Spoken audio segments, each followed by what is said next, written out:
Hello, Turks and Caicos. How you doing out there? Central Hong Kong, Grinnell, Iowa, Albuquerque. I love the word Albuquerque. I love the way it's spelled. And I love the Partridge Family song. Point me in the direction of Albuquerque. R.I.P. David Cassidy, love of my life. What's up, Omaha? You guys, I'm just listing some of the places I've seen you listening from. Hello, everybody. I love you. My name is Robin O'Neill. This is me reading stuff, where I read you something, I talk to you, I tell you how I'm feeling. I hope you're feeling well. And sometimes I plug a few things, like right now. I can't help but to plug the fact that I just learned that some of my drawings are used on the cover of the newest Dave Eggers book, everybody. That's right, Dave Eggers, Robin O'Neill collab. It's so exciting. So I'm going to put a link in the description where you guys can buy the new book, The Every, both from the McSweeney's store or from Electric Works. And just so you know, this book will not be available on Amazon. And I love that about it. Let me read you. Let's see. What am I going to read to you about? But yeah, it's only going to be through independent bookstores and at McSweeney's. So anyway. Oh, I know what I'll read you guys this because my girl, where is she? Sherry Turkle wrote a little blurb about this book. You guys know I love Sherry Turkle from the Empathy Diaries and the one about conversation. Anyway, I love Sherry Turkle, love Dave Eggers, and here is her little blurb about this book. Eggers proposes an uncanny world on the border between the impossible to imagine and the already in play. Every reader is implicated. We are all members of that passive army willing to trade freedom for convenience. As digital culture blossomed, people wondered if machines could be made to think like people. The more compelling questions is the one Eggers poses in The Every. Are people content to become machines? So, and here's the brief description about the book. When the world's largest search engine social media company, The Circle, from the book The Circle, emerges with the planet's dominant e-commerce site, it creates the richest and most dangerous and, oddly enough, most beloved monopoly ever known, The Every. Delaney Wells is an unlikely new hire, a former forest ranger, an unwavering tech skeptic. She charms her way into an entry-level job with one goal in mind: to take down the company from within. Yeah, Delaney. With her compatriot, that not at all ambitious Wes Makazian, they look for the company's weaknesses, hoping to free humanity from all-encompassing surveillance and the emoji-driven infantilization of the species. But does anyone want what Delaney is fighting to save? Does humanity truly want to be free? Studded with unforgivable characters and lacerating set pieces, The Every blends satire and terror while keeping the reader in breathless suspense about the fate of the company and the human soul. So the great thing about this book also, besides it being amazing and not being available on Amazon, is it will be coming out with new covers all the time. So I'm a part of this first round of artist designed covers. And so you just don't know which one you're going to get when you order it. You may get mine, you may not. So if you see mine out on the shelves of your independent bookstore, grab it and take a picture and show me. I haven't seen a real one yet, so I'm excited about that. But I figured a lot of the listeners of this podcast would like to know a little bit about that. And I'm sure probably 100% of you are Dave Eggers fans. So there you go. Look into that for me and maybe just know that I'm very happy. I mean, that was just a great moment of my life, you know. It made me feel really, really good. So also kind of along the same message there. Today, something so bizarre happened when I was listening to a podcast. Somebody actually said I'm not going to say what podcast, but I heard somebody say they were explaining Well, they were talking about something in the 70s, and it was a crime, and they said something about the magazines in the room. And they're like, and magazines, they were, kind of like a newspaper, but not daily. And I'm like, who needs to be explained to what a magazine was? I mean, I don't know if anyone's a younger listener, like age 16 to 25. I would love to know if you find that as absurd as I do, because magazines are still everywhere. I mean, I can't imagine a world that I really had no idea what world I was in when I heard that on the podcast today. I was making my salad for lunch, and I heard this guy describe what a magazine was, and I thought, oh my God, am I dead? And I'm peering into a time in like 2099 or something. I just don't, or what do you call it, 2099? I don't even know how to say the years anymore. I don't think ever since we went from 1999 to 2000, I've never known how to say the year. I mean, it drives me crazy. 2020 was easy, but I think and I know I'm supposed to say 2021, but I tend to want to say 2021. God, everything stresses me out. I just tried to take a nap, and I was even trying to run through gratitude lists and stuff, but I was just like, I had to hop out of the couch and get back to work, because I'm like, I can't just lay here and think about shit. And the things I'm stressing out about are so pointless. Like, one of them was, oh my God, gardening. Like, I feel like, okay, it's now pouring buckets of rain nonstop. I have a flood happening in my driveway that I don't even want to get into you about it. I don't even want to get into it with you right now, because it's going to make me more upset. Also, there's a part of my roof that had to come off, and then when that happened, then all the rain came. I mean, I have to basically man the fort 24/7 to make sure there's no leak coming in this one area of the house. My garden was so amazing, right? I really did feel like I lived in a botanical garden and an herb garden and a vegetable garden this summer, and it was unreal, and I'm so happy. But now I have like maybe 6 tomato plants that are still just bursting at the seams with tomatoes. And I'm giving them to my neighbor Dawn. I'm giving them to Sarah. I'm giving them to all sorts of people. But now I just give up. I don't even want to go near the tomato plants. I don't know what I want to do. I just wish someone would come and rip everything out for me.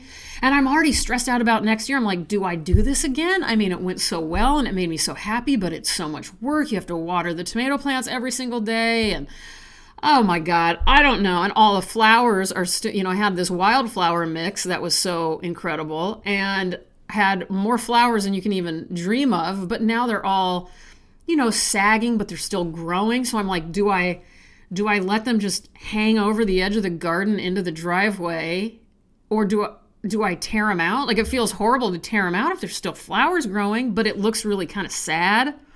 Oh my God. You know how some people get really stressed out when they don't like having fresh flowers in their house because it kind of makes them depressed when they die? Well, imagine that depression if you have that, and then multiply it by a fairly large yard and garden, and imagine how I'm feeling right now. I am just, I don't know what's going on with me. I have some, it seems to come in cycles of like 4 days. 4 days of being highly anxious about everything, and then another 4 days after that, I'm kind of like smooth sailing. I'm totally fine. Today, you're catching me on a day when I'm not doing so hot.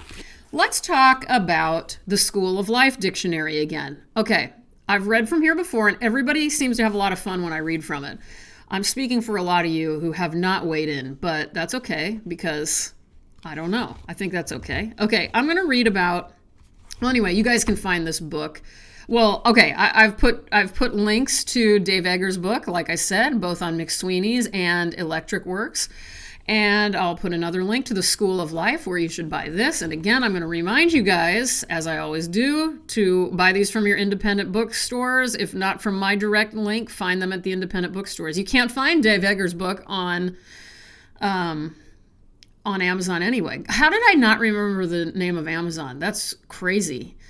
You see why I think I'm living in a different time period? And everything Damien and I watch is not of this time period. Except for the Real Housewives, I watch a lot of that. But for the most part, all the drama shows I watch, they're all recorded so long ago. So I am constantly confused on who I am, where I am, what's going on. I can't remember if I told you guys I've got all these old recordings of Young and the Restless, Bold and the Beautiful, As the World Turns, all these old soap operas and old commercials that are just constantly playing in this mini TV in our bedroom. And so anytime I wander by, that's what I get to hear. And it's just such a relief. And I'm sorry, and then when you watch old game shows or you see people talking in interviews back in the 90s, I realize I sound like in my day, we'd walk through the snow or whatever that trope is. But I will say people seemed happy and carefree back in those days. Whereas now people just seem dead all the time. And I don't know if anyone else knows what I'm talking about or if I sound like a crazy person, but I just recommend go watch the first episodes of Jeopardy, for instance, like the first couple of seasons, and you'll see what I mean. People, like very highly intelligent people who are great on the show, are just like having fun with life.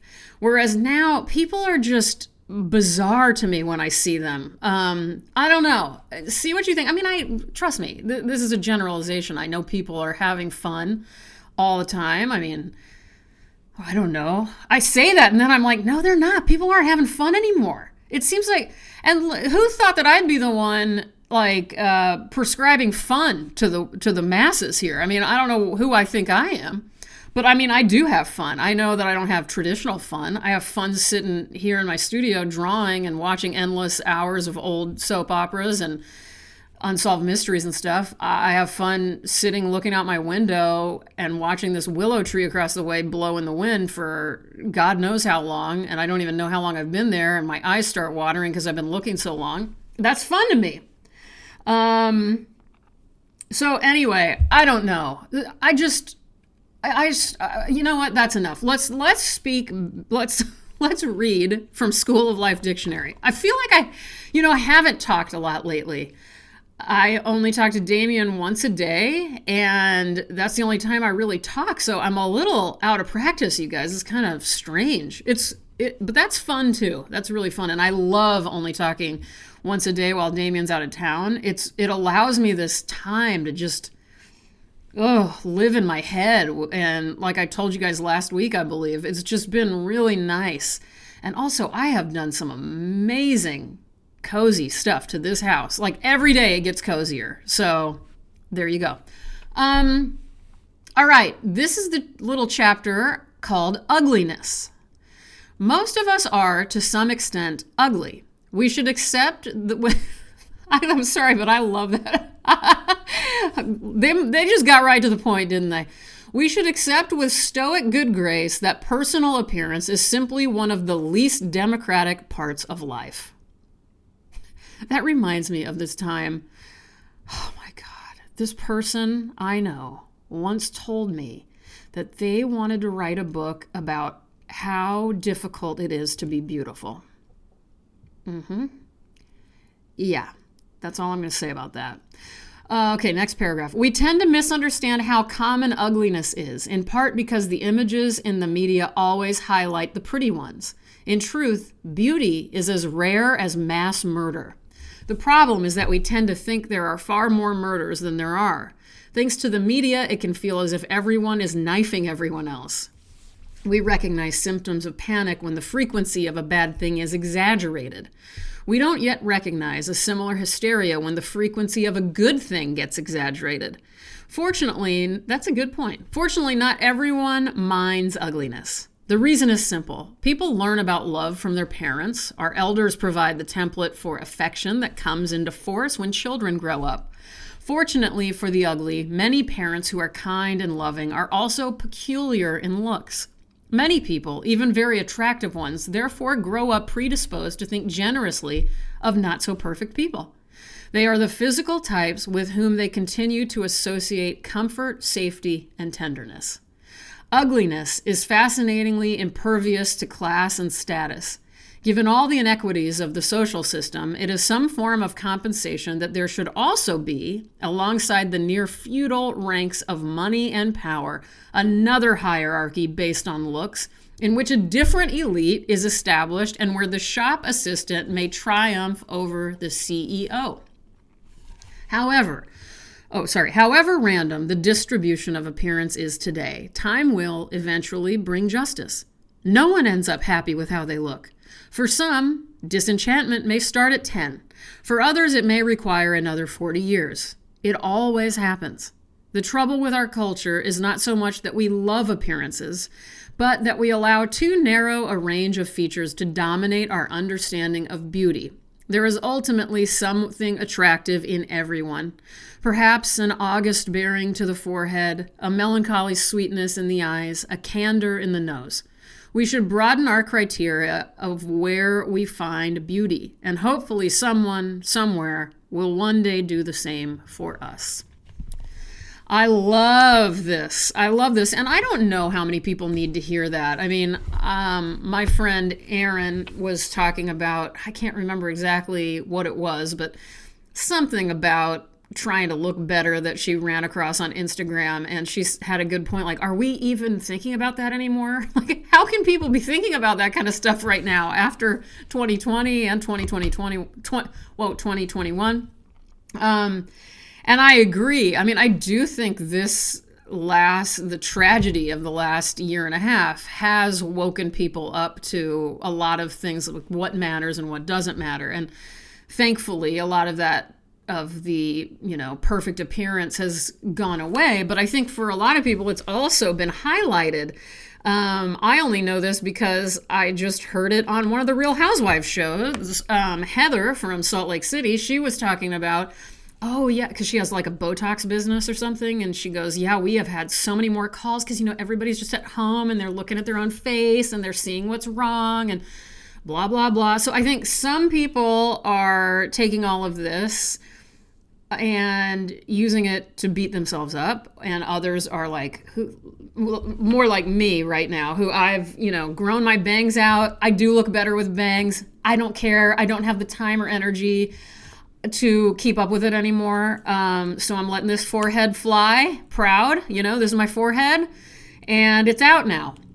And I don't look as good. And, I'm getting older. I'm getting larger. I, need better bras, but refuse to wear good bras anymore because they hurt. And all of that to say that this little chapter on ugliness kind of spoke to me. And it always does. And you know what? I'll be honest with you. When they were talking about, okay, your parents teach you about these things, or you just being around them, and they're probably not the most perfect looking people. I unfortunately, and fortunately, I guess, because they're great, but unfortunately, my parents happen to be very attractive. Like, still, they're 70 and 69, and they look better right now at 70 and 69 than I did when I was, 28. And that's just how it is, and I don't know why or where the hell I came from, but so that's hard. And in fact, I'm not going to say it because not that any of these people would listen to this podcast, but there are a couple of housewives on Bravo who also have, like, it's clear their kids aren't as beautiful as they are. And it kind of breaks my heart because I see them and I'm like, I hope that doesn't bother them. And you know what? It didn't used to bother me when I was younger. I don't know why, but it bothers me a little bit more as I get older. I'm like, why do I look older than my parents right now? And anyway, I don't know what I'm talking about here. All I know is I love the School of Life Dictionary. Its subtitle is The Language of Emotional Intelligence. And as you guys know, I am all for anything that brings about a higher level of emotional intelligence for all of us. I need so much help all the time. And and I'm always working on it. I'll tell you this, if I seem highly flawed, I know that. And I also am trying so hard to be better, to be more fair, to be more loving, to be less critical, but still stay critical about the right things. Obviously, you got to stay, with it. You got to have opinions. You got to have thoughts. The last thing I want to do is be blasé about everything. But, to always think about the other person and where they might be coming from. You guys, I started something. I'm going to give you guys a little teaser of something that I may or may not start, which is, okay, first of all, I know that there are too many podcasts out there, and I know there are way too many TV show podcasts. But I thought about bringing my own edge to a Young and the Restless podcast. So here's a little teaser for you. But yeah, that was so awkward a little bit for me, because I know that feeling of feeling like you should be doing something to be a good family member. But then again, you're just like, this is so not my thing. And like she said, stay in your lane. It's true. Like, Phyllis doesn't need to be coaching a black football team. All right. With that, we have completed our first podcast, the YNR podcast by Robin O'Neill.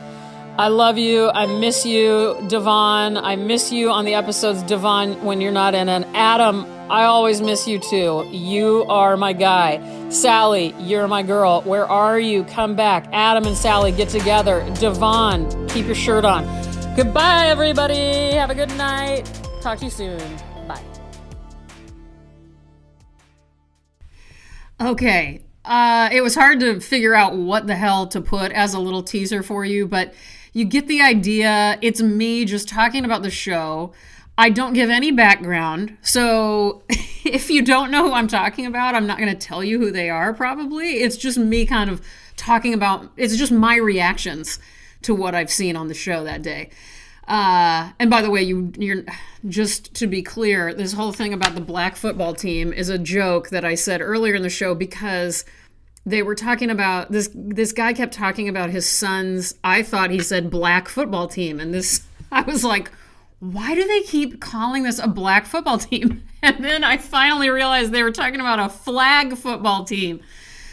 Oh my God. Anyway, and also you guys got to hear me talk about my favorite couple, which is, they're not a couple, but Adam and Sally. And basically my whole life is revolved right now around wanting the two of them to have sex with each other. So that's pretty much the focus of every day right now, is me hoping for that to happen. I am this close to starting some fan fiction.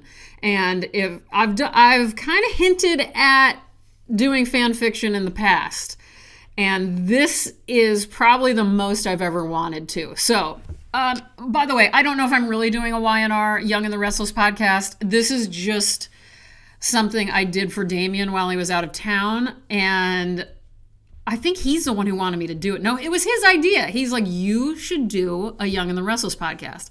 Because I have been searching for podcasts to listen to about the shows I watch, and I hate to say it, I don't like any of them. I just don't. They're not good. They're not fun. So, and they're recorded horribly and all this other stuff. So, I don't know. I'm thinking about it. I mean, why not, right? So, weigh in. Let me know what you think. If you think that's something I should do, I will think about doing it. Well, that should about do it for today, you guys. Remember, just a reminder to anybody listening, I'm not for everybody. This podcast isn't for everyone. The Young and the Restless podcast that I might or might not do will definitely not be for everyone, and probably for nobody who listens to this one, and that's okay. I just want to thank you guys for always listening, always responding to me, and telling me what you're liking, what you're maybe not liking about life, about your jobs, about your emotional state, about food. What are you guys liking food-wise right now? What are your go-tos? I made some shata this week, and I'm putting it on everything. Shata, Middle Eastern, Palestinian hot sauce, because I had a lot of peppers from my garden. But don't get me started on the garden or I'll stress out again. You guys, thank you so much for listening. Thanks for telling a friend. And if you think about it, get on there and review this podcast. Give it a 5-star review on Apple Podcasts. Remember this: expectations are premeditated resentments. We shall find peace, we shall hear angels, we shall see the sky sparkling with diamonds. That's Anton Chekhov, and I'm Robin, and I love you guys. Bye-bye.